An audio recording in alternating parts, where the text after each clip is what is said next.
नमस्कार दोस्तों, एक बार मैं फिर आप सभी का आपके अपने यूट्यूब चैनल स्टॉक आइडिया में स्वागत करता हूं। जैसे कि जानते हैं, आज 16 मई 2020 आज के दिन हम लोग डिस्कस करेंगे एक पीएसयू कंपनी के बारे में। जी हाँ, आज के दिन हम एक पीएसयू कंपनी के बारे में डिस्कस करेंगे जिसका नाम है BHEL। इसको हम लोग वेल भी बोलते हैं। तो चलिए दोस्तों, देख लेते हैं इस कंपनी के बारे में। जो अभी न्यूज़ निकल के सामने आ रही है और इसका जो अभी शेयर प्राइस है वो अप्रॉक्स 6 to 7 रुपीज़ अब देखा गया इसके शेयर प्राइस में। और जो पहले इसका share price approx 19 to 20 rupees का था, अब जो हो गया 27 to 28 रुपीज़ तक हो गया। अप्रॉक्स 8 to 10 रुपीज़ का इसमें अब देखा गया। उस रीज़न को जानेंगे कि ऐसा क्यों हुआ, न्यूज़ जानेंगे इसके पीछे की क्या न्यूज़ थी, और देखेंगे कि आपको इसमें इन्वेस्टमेंट करना है कि नहीं, और इसके जो नेगेटिव पॉइंट है इस कंपनी के वो भी देखेंगे, और इस कंपनी के जो पॉजिटिव पॉइंट है उनको भी देखेंगे। अगर आप इसमें इन्वेस्ट करते हैं तो आपको इसमें पॉजिटिव क्या मिलेगा और नेगेटिव क्या मिलेगा, उन सभी को हम इस वीडियो में जानेंगे। और हाँ दोस्तों, हम इसके नेगेटिव पॉजिटिव पॉइंट्स के साथ साथ इसके जो फंडामेंटल्स है उनके ऊपर भी नज़र डालेंगे और इसका डिटेल में हम लोग एनालाइज करेंगे। तो चलिए देख लेते हैं अब आगे।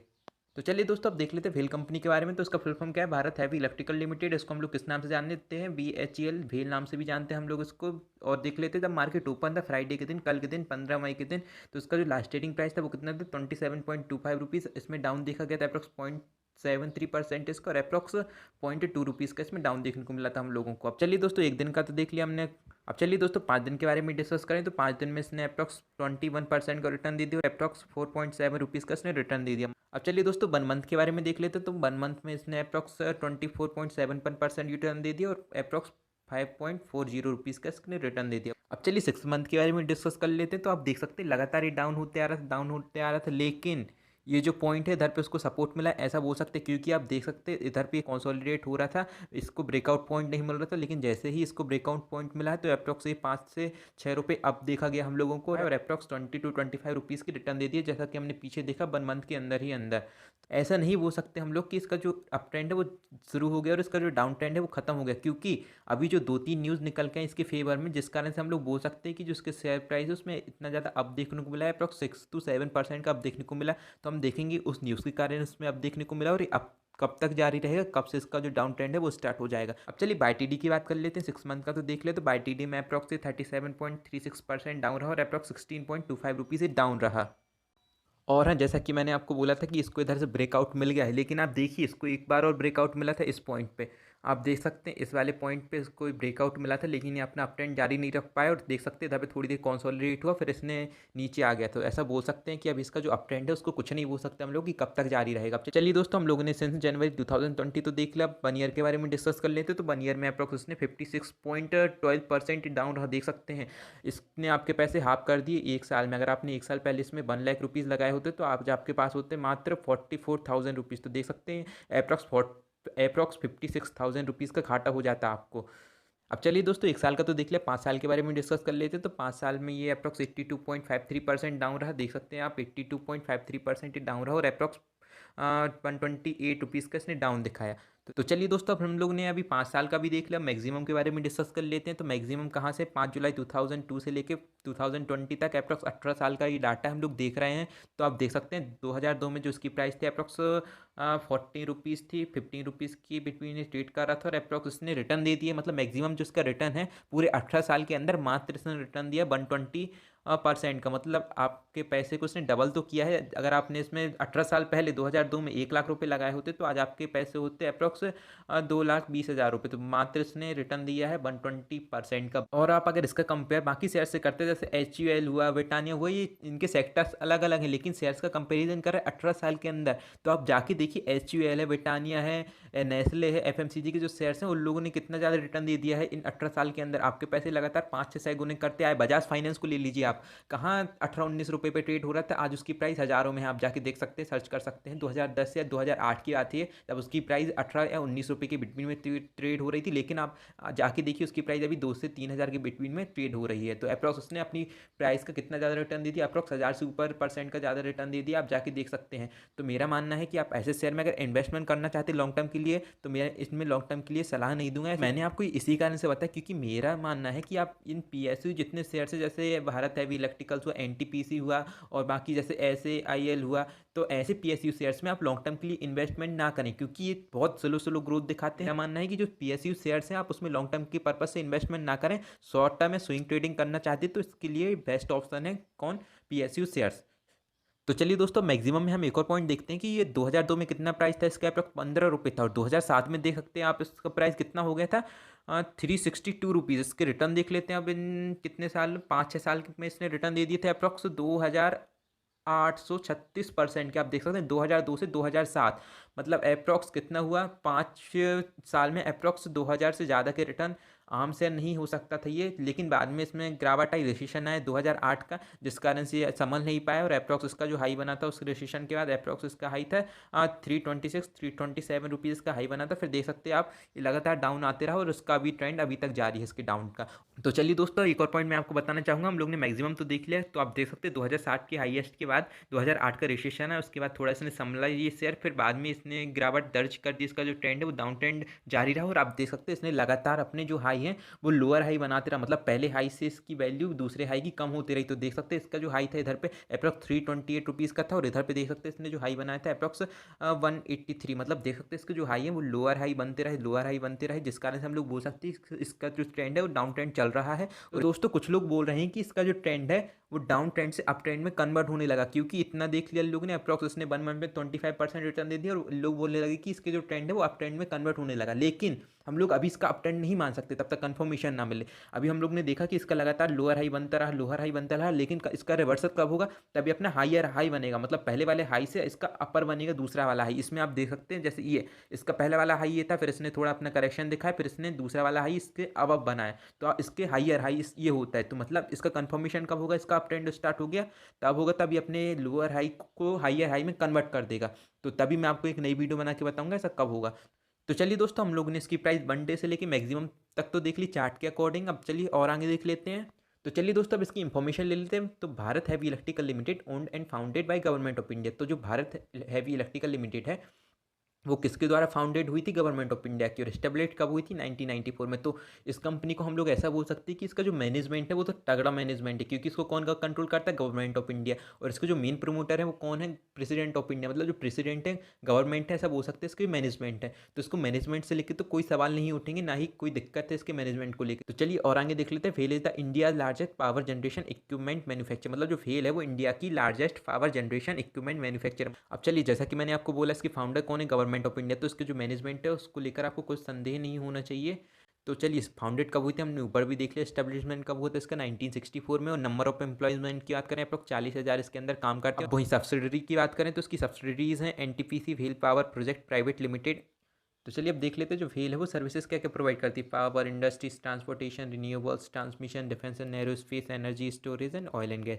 मतलब ये इतनी सारी अप्रॉक्स 8 सर्विसेज प्रोवाइड करती है। और इसके जो कस्टमर्स हैं, जैसे इलेक्ट्रिसिटी को देख लेते हैं हम लोग, इलेक्ट्रिसिटी के इसके कस्टमर्स हैं एनटीपीसी हो गया एक, और दूसरा आता है छत्तीसगढ़ की जो स्टेट गवर्नमेंट है वो उसको कंज्यूम करती है इसकी जो इलेक्ट्रिसिटी है उसको, और बाकी जो कुछ कुछ स्टेट गवर्नमेंट है वो भी इससे इलेक्ट्रिसिटी लेती हैं। तो आप बोल सकते हैं कि ज़्यादातर ही गवर्नमेंट का काम करती है। और वहीं इसकी जो ट्रांसपोर्टेशन में रेलवे की जो इलेक्ट्रिक लाइन है उनको बोल सकते हैं हम लोग। तो चलिए, ट्रांसमिशन को तो हमने अभी देख लिया कि स्टेट गवर्नमेंट ज़्यादातर इसकी इलेक्ट्रिसिटी लेती है। और एनर्जी स्टोरेज का काम करती है, क्योंकि जो रिन्यूएबल्स हैं उससे एनर्जी बनेगी, मतलब रिन्यूएबल्स को क्या बोल सकते हैं, सनलाइट है उससे एनर्जी बनाती है, उनको स्टोरेज करने के लिए सेल्स वगैरह चाहिए, तो ये एनर्जी स्टोरेज का भी काम करती है। डिफेंस एंड एरोस्पेस में भी अपना कॉन्ट्रीब्यूशन करती है और ऑयल एंड गैस में भी अपना कॉन्ट्रीब्यूशन करती है। तो चलिए दोस्तों, अब देख लेते हैं जो व्हेल कंपनी उसके पास है क्या क्या। तो चलिए देख लेते हैं। 447 कोल, ये प्लांट है कोल के, जिससे पावर जनरेट करती है। 418 हाइड्रो, मतलब ये हाइड्रो पानी से इलेक्ट्रिसिटी जनरेट करती है और पावर जनरेट करती है। और 102 गैस, मतलब ये गैस के प्लांट हैं। 12 न्यूक्लियर के प्लांट हैं। और 40 megawatt skill grid connected solar PV plant, मतलब सोलर पैनल हैं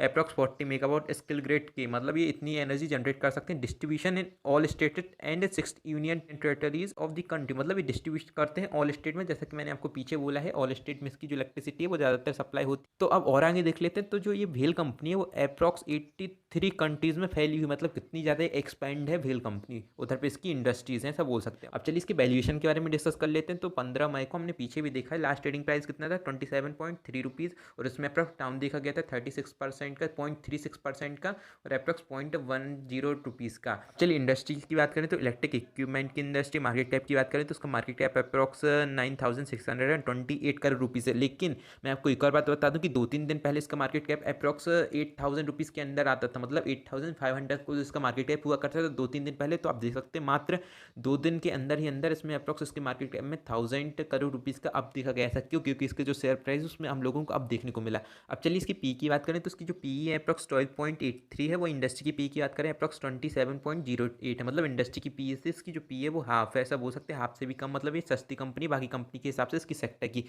अब चलिए इसकी जो डिविडेंड यील्ड है उसके बारे में डिस्कस कर लेते हैं। तो जो डिविडेंड यील्ड इसकी दी है इसमें अप्रोक्स 4.62%, लेकिन ये रॉन्ग है, इसकी इतनी डिविडेंड नहीं है, इसकी डिविडेंड अप्रोक्स 8% है। इसको हम लोग अभी पीछे और कंफर्म करेंगे। चलिए अब डेब्ट ऑन इक्विटी देख लेते हैं। तो अप्रोक्स -0.06 की डेब्ट ऑन इक्विटी है। चलिए दोस्तों अब डिविडेंड यील्ड को कंफर्म कर लेते हैं। जो हमने पीछे देखा था वो तो रॉन्ग थी, पीछे क्या देखा था 4.33%, वो तो रॉन्ग थी। तो जो इसकी डिविडेंड यील्ड है वो अप्रोक्स 7.33% की है, जो कि बहुत अच्छी है। इसका मतलब ये हुआ कि अगर आप इसमें 100 रुपीज़ इन्वेस्ट करते हैं तो आपको डिविडेंड दिया जाएगा अप्रोक्स 7 to 8 रुपीज़ का, इसमें आपको डिविडेंड मिलेगा।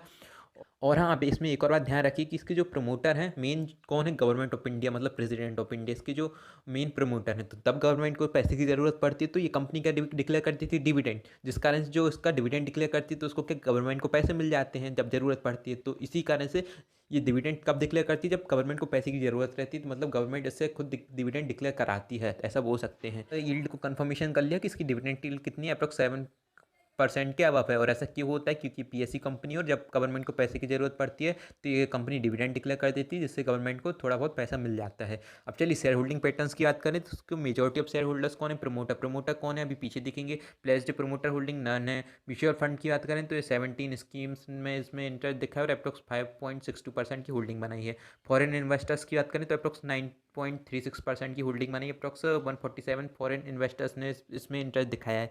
वहीं प्रमोटर विथ हाईएस्ट होल्डिंग की बात करें तो देख सकते हैं इसके जो मेन प्रमोटर है कौन है, प्रेसिडेंट ऑफ इंडिया, जैसे कि मैंने आपको बोला था पीछे। और इनकी होल्डिंग की बात करें अप्रोक्स 63.17% की होल्डिंग है। तो देख सकते हैं आधे से ज़्यादा 60% से ऊपर इनकी होल्डिंग है प्रेसिडेंट की। अब वहीं हाईएस्ट पब्लिक होल्डर्स की बात करें तो LIC का नाम आता है, जिनकी होल्डिंग अप्रोक्स 10.07% है। हम लोग जैसे होल्डर्स की बात करें, हम लोग जैसे इन्वेस्टर्स की बात करें तो अप्रोक्स 8% हम लोगों की होल्डिंग है, मतलब रिटेल इन्वेस्टर्स की। अब चलिए इसमें जो होल्डिंग्स में चेंज हुआ है दिसंबर 2019 से लेकर मार्च 2020 तक, उनको देख लेते तो प्रमोटर ने अपनी होल्डिंग्स कांस्टेंट बनाई रखी हैं 63.17% की। वहीं फॉरेन इन्वेस्टर्स ने अपनी होल्डिंग कमाई है अप्रोक्स 0.6% की, जो कि इसके लिए एक निगेटिव न्यूज़ है। अब चलिए म्यूचुअल फंड की बात करें तो लोग ने अप्रोक्स -1.5 की होल्डिंग कमाई है, मतलब ये इसके लिए दूसरी निगेटिव बात है। अब वहीं अदर्स DIIS की बात करें, डोमेस्टिक इन्वेस्टर्स की बात करें तो लोग ने अपनी होल्डिंग बढ़ाई है अप्रोक्स 0.02% की। वहीं हम लोग जैसे इन्वेस्टर्स की बात करें तो हम लोग ने भी अपनी होल्डिंग इसमें बढ़ाई है 7% से लेकर 9% तक, अप्रोक्स 2% की हम लोगों ने इसमें होल्डिंग बनाई है। तो चलिए दोस्तों अभी हमने जो उसकी शेयर होल्डिंग पैटर्न है उसको तो देख लिया। अब इसकी सेल्स के बारे में डिस्कस कर लेते हैं क्वार्टर ऑन क्वार्टर बेसिस पे। तो सितंबर क्वार्टर 2019 में उसकी सेल्स थी अप्रोक्स 6,225 करोड़ रुपीज़, जो दिसंबर 2019 में हो चुकी थी अप्रोक्स 5,679 करोड़ रुपीज़। तो देख सकते हैं इसकी जो टोटल सेल्स है उसमें हम लोगों को कमी देखने को मिली क्वार्टर ऑन क्वार्टर। वहीं टोटल इनकम की बात करें, टोटल इनकम में भी हम लोगों को कमी देखने को मिली क्वार्टर ऑन क्वार्टर। जो पहले इसकी टोटल इनकम हुआ करती थी सितंबर क्वार्टर में वो थी अप्रोक्स 6,361 करोड़ रुपीज़, जो अब दिसंबर क्वार्टर 2019 में हो चुकी है 5,830 करोड़ रुपीज़। तो देख सकते हैं सेल्स और टोटल इनकम में हम लोगों को कमी देखने को मिली, जिस कारण से जो उसका शेयर प्राइस है वो डाउन हो चुका था। ये कंपनी अंडर वैल्यू हो चुकी थी, ऐसा बोल सकते हैं।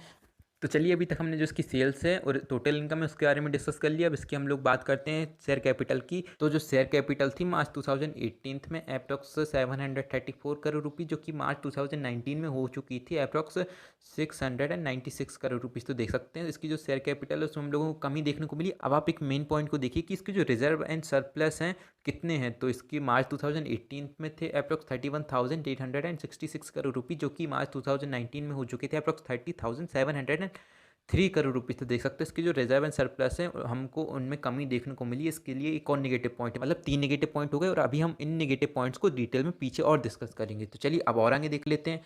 अब इसके रेशियोज़ को देख लेते हैं। तो इसका EPS की याद करें, अर्निंग पर शेयर्स की याद करें तो मार्च 2018 में थे अप्रॉक्स 2.20, जो कि मार्च 2019 में हो चुके थे 3.35। मतलब जो इसकी EPS है उसमें ईयर ऑन ईयर बेसिस पे हम लोगों को ग्रोथ देखने को मिली है, इसके लिए पॉजिटिव पॉइंट है। तो चलिए अभी हमने EPS तो देख लिया। अब इसकी बुक वैल्यू की बात करें तो मार्च 2018 में इसकी बुक वैल्यू थी अप्रॉक्स 88.80 रुपीज़, जो कि मार्च 2019 में हो चुकी थी 90.18 रुपीज़। तो देख सकते हैं इसकी बुक वैल्यू में हम लोगों को ईयर ऑन ईयर बेसिस पे ग्रोथ देखने को मिली थी। वहीं डिविडेंड पर शेयर, मतलब कितने रुपये का डिविडेंड देता है पर शेयर, तो मार्च 2018 में इसने दिया था अप्रॉक्स ₹1.82 का डिविडेंड पर शेयर। वहीं मार्च 2019 में अप्रॉक्स ₹2 का डिविडेंड दिया था। तो ये आप देख सकते हैं इसके लिए एक और पॉजिटिव पॉइंट है। तो 2 पॉजिटिव पॉइंट देख लिए अभी हम लोग ने और 3 नेगेटिव, अभी पीछे और डिस्कस करेंगे इनको। वहीं फेस वैल्यू की बात करें तो फेस वैल्यू इसकी 2 है।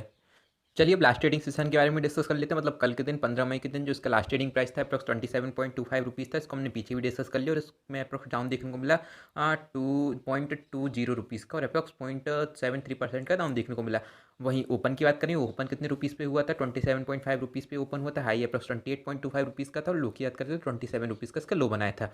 अब चलिए इसकी टोटल जो क्वांटिटी ट्रेड हुई इनके बारे में डिस्कस कर लेते हैं। तो 8,84,25,003 क्वांटिटी ट्रेड हुई। अब डिलीवरेबल क्वांटिटी की बात कर लेते तो 1,10,48,843 क्वांटिटी लोगों ने डिलीवरी में ली हैं। अब परसेंटेज की बात कर लें तो 12.5% इसका डिलीवरेबल परसेंटेज रहा, जो कि मैं ठीक नहीं मानता।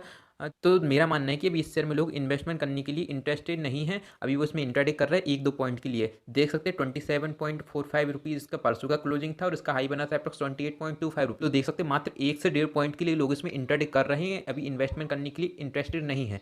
तो अभी मैं मेरी राय बताऊंगा कि आपको इसमें करना क्या है। तो अभी और देख सकते हैं। तो चलिए अब आगे देख लेते हैं। तो अभी जो इसमें टोटल जो क्वांटिटी सेल होने के लिए लगी है एएमओ प्री मार्केटिंग ऑर्डर के द्वारा अप्रॉक्स 4,40,701 शेयर्स इसमें भी सेल होने के लिए लगे हुए हैं at the price of 27.3 rupees की प्राइस पर सेल होने के लिए लगे हुए हैं। मतलब मेरा मानना है, मेरी राय है कि इसमें मंडे के दिन स्टार्टिंग में आधा 1 घंटा आपको रेड देखने को मिलेगा, क्योंकि ये जो शेयर्स हैं अगर इतनी प्राइस आती है तो ये सेल हो जाएंगे, जिस कारण से इसमें पर बायर्स नहीं रहेंगे, सेल हावी होते जाएंगे, जिस कारण से उसमें मेरा मानना है कि 9:30 9:40 तक इसका जो शेयर है वो रेड देखने को मिलेगा। आप देख सकते हैं, ऐसा नोट कर लीजिए, इसमें रेड देखने को मिलेगा आपको। तो चलिए अब मेरी राय सुन लीजिए कि आपको इसमें इन्वेस्टमेंट करना है कि नहीं। तो मेरा मानना है कि आप इसमें इन्वेस्टमेंट करना चाहते हैं लॉन्ग टर्म के लिए तो ना करें, क्योंकि जैसा कि मैंने आपको पीछे चार्ट बताया था मैक्सिमम वाला, तो उसमें रिटर्न कितने दिए? मात्र 120% के 18 सालों में। तो क्या फायदा? इससे अच्छा और बाकी शेयर है उनमें इन्वेस्टमेंट करिए। और अगर हाँ आप इसमें शॉर्ट टर्म के लिए इन्वेस्टमेंट करना चाहते हैं तो कर सकते हैं। टारगेट रखिए 30 या 33 रुपये तक का टारगेट रखिए और इन्वेस्टमेंट करिए इसमें शॉर्ट टर्म के लिए। स्विंग ट्रेडिंग भी आप इसमें कर सकते हैं। और हाँ एक और बात आप सुन लीजिए कि जो डिविडेंड को लेकर इसमें आप इन्वेस्टमेंट करना चाहते हैं तो भी ना करें। डिविडेंड कितने रुपए का मिलेगा? 8% का डिविडेंड मिल रहा है एफडी के अकॉर्डिंग, तो आप इससे अच्छा एफडी में इन्वेस्टमेंट कर लीजिए। मेरा मानना है अगर आप इसमें डिविडेंड के लिए इसमें इन्वेस्टमेंट करना चाहते हैं तो ना करें। इससे अच्छा और बाकी शेयर्स हैं शेयर मार्केट में, उनमें इन्वेस्टमेंट करिए। इसमें कुछ नहीं रखा है, इसमें आप शॉर्ट टर्म के लिए इन्वेस्टमेंट कर सकते हैं। तो टारगेट मैंने इसको बता दिया। अब चलिए इसके निगेटिव और पॉजिटिव पॉइंट को मैंने आपको बोला था कि उनको देखेंगे, तो चलिए देख लेते हैं आपको। अब चलिए दोस्तों, उसके पहले हम लोग पॉजिटिव पॉइंट के बारे में डिस्कस कर लेते हैं। तो उसका जो आरओसीई है वो इंप्रूव हो रहा है लास्ट 2 ईयर से। वहीं growth in net profit with increase profit margin, मतलब क्वार्टर ऑन क्वार्टर बेसिस पर इसकी जो नेट प्रॉफिट मार्जिन में ग्रोथ देखने को मिली। वहीं ईयर ऑन ईयर बेसिस पर भी इसकी जो नेट प्रॉफिट मार्जिन में ग्रोथ देखने को मिली। वहीं कंपनी के पास डेब्ट बहुत कम है। वहीं increase profit every quarter for the past 2 quarter, मतलब लगातार 2 क्वार्टर से इसके जो प्रॉफिट है उसमें हम लोगों को इंक्रीज देखने को मिला है। वहीं company with zero promoter pledge, मतलब कोई भी प्रोमोटर का शेयर गिरवी नहीं रखा है। वहीं स्टॉक गेन मोर देन 20% इन 1 मंथ, मतलब जो स्टॉक है उसने 20% से ज़्यादा ग्रोथ एक मंथ में दिखाई है। वही हमने पीछे देख लिया कि इसने अप्रॉक्स 25% की ग्रोथ दिखाई एक मंथ में। और हाँ और पॉइंट आप पॉजिटिव सुनिए कि इसका जो रिटर्न ऑन इक्विटी है वो क्वार्टर ऑन क्वार्टर बेसिस पे बढ़ा है। वो इसकी डिविडेंड परसेंटेज भी अच्छी खासी अप्रॉक्स 8% का डिविडेंड देता है, एफडी के जैसा ही डिविडेंड परसेंटेज है। तो अगर आप इस शेयर में इन्वेस्टमेंट करते हैं तो आपको इस शेयर का ग्रोथ तो आपको मिलेगा ही मिलेगा, साथ ही आपको 8% का डिविडेंड एक्स्ट्रा दिया जाएगा। मतलब जितने ये शेयर ग्रोथ करता है वो तो आपको मिलेगा ही मिलेगा, बाकी 8% एफडी जैसा आपको इसका इंटरेस्ट मिलता जाएगा, ऐसे मान के चलिए इसमें। चलिए दोस्तों निगेटिव पॉइंट को देख लेते हैं। तो पहला निगेटिव पॉइंट मेरा मानना है कि पीएसयू कंपनी है, तो जितनी भी पीएसयू कंपनी है वो अपनी ग्रोथ बहुत धीरे धीरे दिखाती हैं, लेकिन वो एक पॉजिटिव थिंक हमने पीछे भी देख ली कि ये डिविडेंड बहुत अच्छा देती हैं। अब वही दूसरा पॉइंट देखें तो इसकी म्यूचुअल फंड की होल्डिंग है वो कम होती आई है। वहीं फॉरेनर्स की होल्डिंग भी देखिए, उन लोगों ने भी अपनी होल्डिंग इसमें कमाई है। वहीं जो रेटिंग एजेंसी है उन लोगों ने भी इसको डाउनग्रेड कर दिया है। और देखें तो इसका जो रेवेन्यू है, सेल्स हैं, वो उनमें हम लोगों को कमी देखने को मिली है। हम लोग ने पीछे भी देखा है, तो बोल सकते हैं इसमें नेगेटिव भी है कुछ पॉइंट पॉजिटिव भी हैं। और मैंने आपको अपनी राय बता दिया कि अगर आप इसमें इन्वेस्टमेंट करना चाहते हैं लॉन्ग टर्म के लिए तो आप ना करें। वही शॉर्ट टर्म के लिए अगर आप इसमें इन्वेस्टमेंट करना चाहते हैं तो कर सकते हैं। टारगेट भी मैंने आपको बता दिया, अब डिपेंड आपके ऊपर करता है कि आपको इसमें करना क्या है। तो चलिए दोस्तों, अगर आपको वीडियो अच्छी लगी तो उसको लाइक कर दीजिएगा, चैनल पर नए तो उसको सब्सक्राइब कर दीजिएगा। और अगर आप ऐसा ही किसी और शेयर के बारे में हम लोगों से एनालाइज कराना चाहते हैं तो आप कमेंट करके हम लोगों को बता सकते हैं, तो हम लोग वीडियो बनाने की कोशिश करेंगे। तो चलिए दोस्तों, धन्यवाद। अब मैं चलता हूँ।